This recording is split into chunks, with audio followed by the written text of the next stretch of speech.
how to convert Word into PDF or PDF into Word. So hello guys, welcome back to my YouTube channel. In this video I'll be showing you how you can easily convert any of your Word file to PDF and vice versa.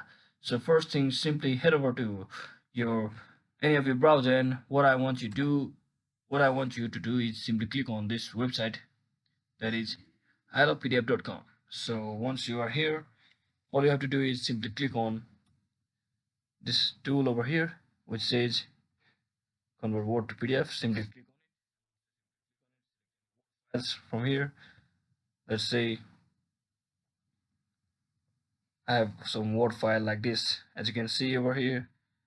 Let's say I want to convert this into PDF, so simply select this and simply click on the PDF button. And once you click on it, wait for some time for it to load and converting process. And once it's done, simply click on the download button, and as you can see, it's been downloaded.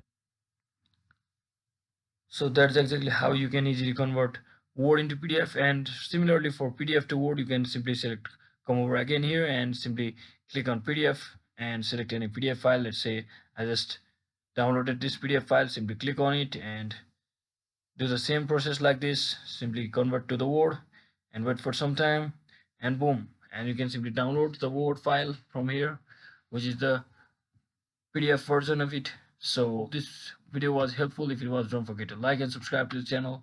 See you on the next one.